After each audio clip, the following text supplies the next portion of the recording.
শক্তিশালী ভূমিকম্পে পুরো রাজধানী কেঁপে উঠেছে। আমরা কিছুক্ষণ আগেই 10:38 যেই ভূমিকম্পটি হয় সেই ভূমিকম্পে রাজধানী সহ রাজধানীর বিভিন্ন স্থানে যেই আমরা দেখতে পেয়েছি যে মানুষজন কিন্তু নেমে এসেছে। আমরা ঠিক রয়েছি সনি স্কয়ার, এখানেও কিন্তু কিছুক্ষণ আগেও মানুষ কিন্তু আতঙ্কিত হয়ে বের হয়ে এসেছিল এবং পরবর্তীতে তারা এখানে কিছুক্ষণ ছিল। তবে যেটি ধারণা করা হয় যে এই ভূমিকম্পের স্থায়িত্বকাল কয়েক সেকেন্ড ছিল এবং বাংলাদেশের উৎপত্তি স্থলটি ছিল, অর্থাৎ বাংলাদেশের যেটি তথ্য যেগুলো পাওয়া গেছে যে বাংলাদেশের একটি জেলায় সেটির উৎপত্তি স্থল ছিল এবং যেই একটি বিশাল মাত্রার যে ভূমিকম্পটি হয়েছে এবং সেই ভূমিকম্পে বেশ কিছু ক্ষয়ক্ষতি হয়েছে। আমরা দেখতে পেয়েছি যে ঢাকা সহ ঢাকার বিভিন্ন যেই জেলাগুলো রয়েছে সেই বিভিন্ন জেলায় কিন্তু আমরা দেখতে পেয়েছি যে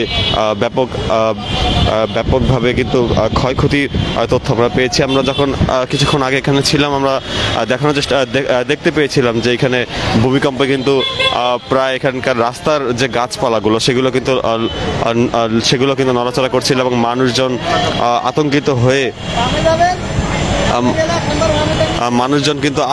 হয়ে তারা কিন্তু যে ভবন থেকে তারা নেমে এসেছিল। আমরা দেখতে পেয়েছিলাম কিছুক্ষণ আগেও কিন্তু মানুষের তাদের কিন্তু আতঙ্ক এখানে আমরা লক্ষ্য করতে পেরেছিলাম।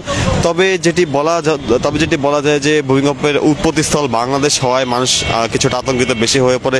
কিছু ভবন ধসে পড়ার মতন ঘটনাও ঘটেছে এবং তবে তেমন ক্ষয়ক্ষতির তথ্য এখনো পর্যন্ত তেমন বড় ক্ষয়ক্ষতির তথ্য এখনো পর্যন্ত পাওয়া যায়নি। তবে ভূমিকম্পের উৎপত্তিস্থল বাংলাদেশ হওয়ার কারণে এটির জনমনে এক প্রকার আতঙ্ক বিরাজমান করছে। তবে সামাজিক যোগাযোগ মাধ্যমে যেটি তথ্যগুলো বের হয়ে আসছে যে ভূমিকম্প হওয়ার সাথে সাথে যে ভবনগুলো কেঁপে উঠেছিল। তবে এখানে বেশ কিছু তথ্য নতুন করে আপনাদেরকে যুক্ত করে রাখা ভালো। যেটি হচ্ছে 10:10:30 দিকে যেই ভূমিকম্পটি শুরু হয় সেই ভূমিকম্পটির উৎপত্তিস্থল হচ্ছে গিয়ে নরসিংদীর যে ঘোড়াশাল থেকে 7 কিলোমিটার দূরে সেটি উৎপত্তিস্থল, অর্থাৎ মাটির গভীরতা খুব কম ছিল। তবে সাধারণ মানুষের মধ্যে আমরা বেশ আতঙ্ক লক্ষ্য করতে পেরেছিলাম।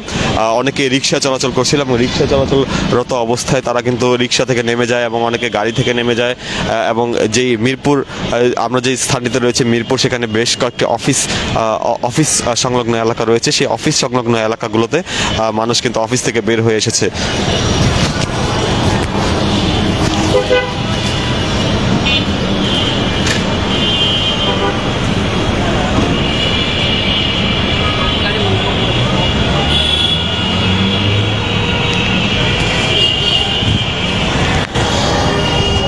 তবে ভূমিকম্পটির উৎপত্তিস্থল বাংলাদেশের নরসিংদী জেলায় এবং সেখান থেকে 5.5 স্কেলের যে ভূমিকম্পটি সেটি কিন্তু হয়েছে এবং ভূমিকম্প হওয়ার পর সাধারণ মানুষজন তারা কিন্তু বেশ আতঙ্কিত হয়ে পড়ে এবং আমরা দেখতে পেয়েছিলাম যে তারা আতঙ্কিত হয়ে কিন্তু তারা তাদের অফিস থেকে তারা অনেকে বের হয়ে আসে এবং অনেকেই তাদের কর্মস্থল থেকে বের হয়ে আসে। বিশেষ করে তারা যে আবাসিক যে বাড়িগুলো রয়েছে সেই আবাসিক বাড়িগুলো থেকে আমরা দেখতে পেয়েছিলাম যে মানুষদেরকে বের হয়ে আসতে। তবে সব কিছু মিলিয়ে যে সকালবেলা যে ভূমিকম্পটি হয়েছিল সেটির স্থায়িত্বকাল কয়েক সেকেন্ড ছিল এবং কয়েক সেকেন্ড এটি বেশ শক্তিশালী একটি ভূমিকম্প বলা চলে। আমরা লক্ষ্য করতে পেরেছিলাম যে এই ভূমিকম্প ছোট ভূমিকম্প কিন্তু এই ধরনের জনমনে এক প্রকার আতঙ্ক সৃষ্টি করে এবং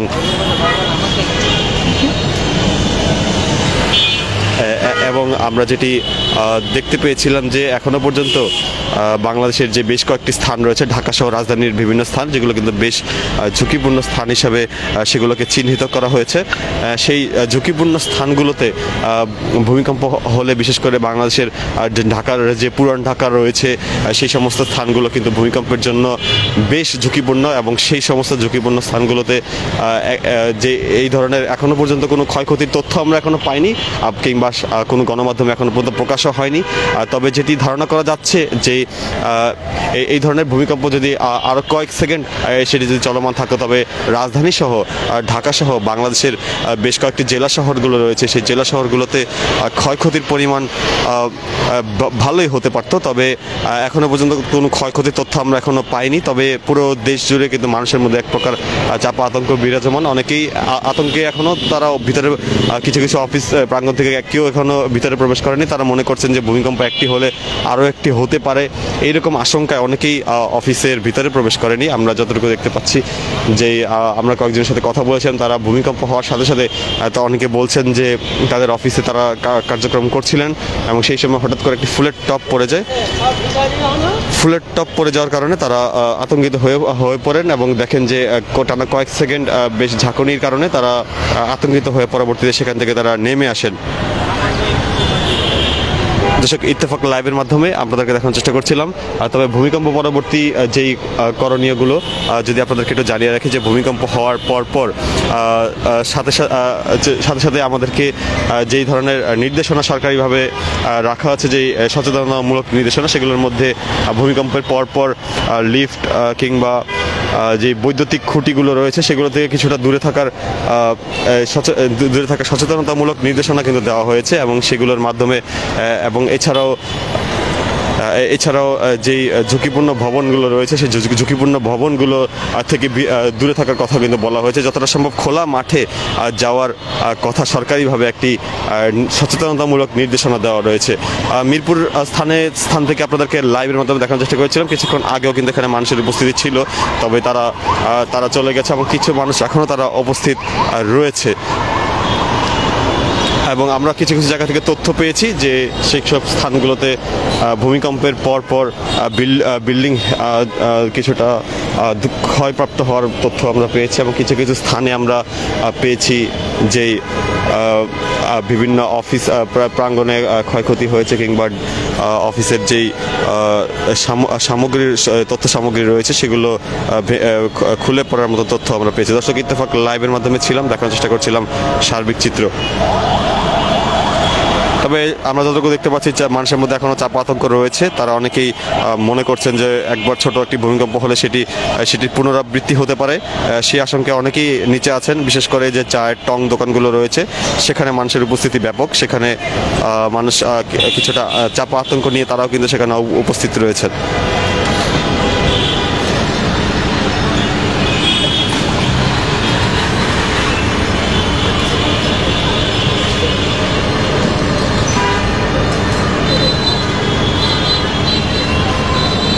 সাড়ে 10টায় যে ভূমিকম্পটি হয়েছে সেটির পরপর জনমনে আতঙ্ক সৃষ্টি হলো, কিন্তু এখন পরিস্থিতি কিছুটা স্বাভাবিক হয়েছে। দেশ জুড়ে বিভিন্ন স্থান আমরা লক্ষ্য করতে পেরেছি। তবে বিশেষ করে চায়ের যে টং দোকানগুলো রয়েছে সেই চায়ের টং দোকানগুলোতে আমরা দেখে আসছি এখনও কিন্তু মানুষ রয়েছে, সেখানে এখনও ভূমিকম্প নিয়ে আলাপ আলোচনা করছে। সামাজিক যোগাযোগ মাধ্যমেও মানুষ অনেক আতঙ্ক প্রকাশ করছেন, সেখানে তারা বলছেন যে এই ভূমিকম্পটি বেশ শক্তিশালী ছিল আগের তুলনায় এবং এই ধরনের ভূমিকম্পে তারা কিছুটা আতঙ্কগ্রস্ত হয়েছেন।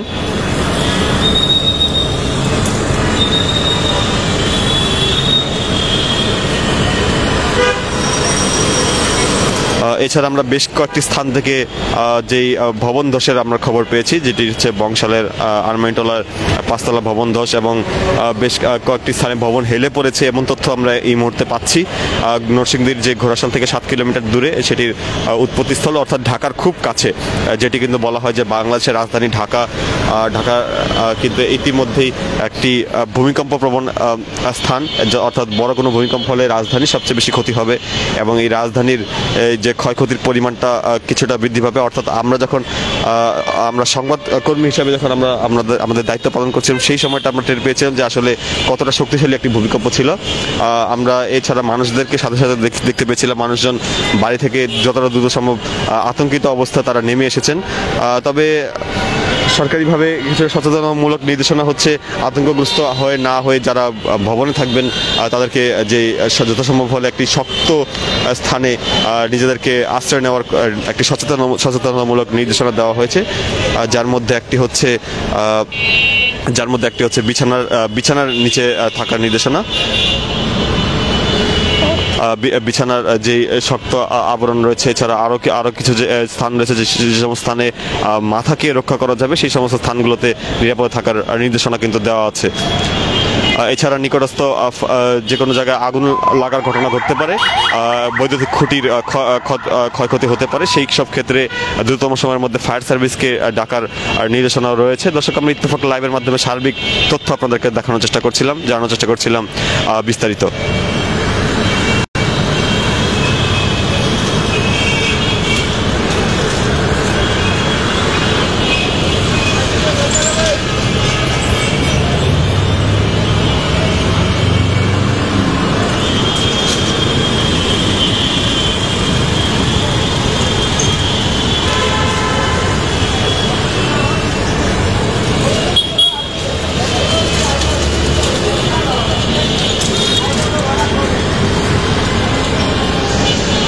আজ 10:30টায় যে ভূমিকম্পটি হয়েছে, ইতিমধ্যেই দেশের বিভিন্ন স্থান থেকে ভবন ধসে পড়া এবং ভবন হেলে যাওয়ার মতন ঘটনা ঘটেছে। তবে কিছুটা শক্তিশালী ছিল, বাংলাদেশের ইতিহাসে বেশ কয়েকটি শক্তিশালী ভূমিকম্প হয়েছে। তবে ছোট ছোট ভূমিকম্পগুলো মানুষের মধ্যে আতঙ্ক সৃষ্টি করে। আমরা যেটি দেখতে পেয়েছিলাম যে ছোট ছোট ভূমিকম্পের মাধ্যমে যে মানুষের মধ্যে যে একটি জনমনে যে একটি আতঙ্ক সৃষ্টি হয়, সেই আতঙ্কের কিছুটা আজ আমরা এই ঢাকার শহরের মধ্যে দেখতে পেয়েছিলাম। ঢাকা শহর কিন্তু এক প্রকার যেই ভূমিকম্পের জন্য কিন্তু এক প্রকার খুবই ভূমিকম্প প্রবণ। আমরা এর আগেও দেখতে পেয়েছিলাম যে ঢাকায় বেশ কয়েকটি ছোট ছোট ভূমিকম্পে ভবন হেলে পড়ার ঘটনা ঘটেছে। তবে আজকে শক্তিশালী ভূমিকম্পে কিন্তু ইতিমধ্যে বেশ কয়েকটি স্থান থেকে ভবন হেলে পড়ার ঘটনা, ভবন ধসের ঘটনা কিন্তু আমরা লক্ষ্য করতে পারছি।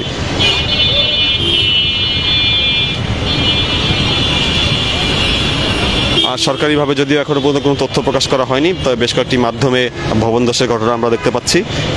তবে মানুষের মধ্যে চাপ আতঙ্ক আমরা এখনো লক্ষ্য করতে পারছি। তারা বিভিন্ন স্থানে তারা নিচে এসেছেন, বিশেষ করে যে চায়ের দোকানগুলো রয়েছে, সেই চায়ের দোকানগুলোতে কিন্তু মানুষ এখন আতঙ্কগ্রস্ত হয়ে অবস্থান গ্রহণ করছেন।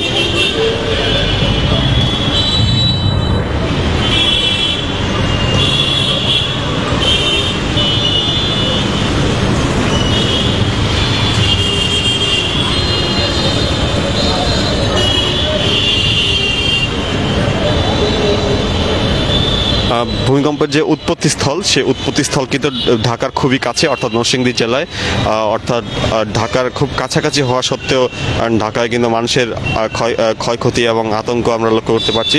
শুক্রবারের মতো একটি দিন, যে দিনটি সাধারণত বেশিরভাগ ক্ষেত্রেই মানুষ তাদের বাড়িতে থাকে, তবে কিছু সংখ্যক মানুষ যারা অফিসে কর্মরত থাকে এবং কিছু কিছু মানুষ আছে যারা গার্মেন্টসে কর্মরত অবস্থায় রয়েছে। মিরপুরে বেশ কয়েকটি গার্মেন্টস রয়েছে, সেখান থেকে আমরা দেখতে পেয়েছিলাম যে মানুষজন বের হয়ে এসেছে এবং অফিস কিছু ছিল সেখান থেকে মানুষজন বের হয়ে আসতে দেখেছি।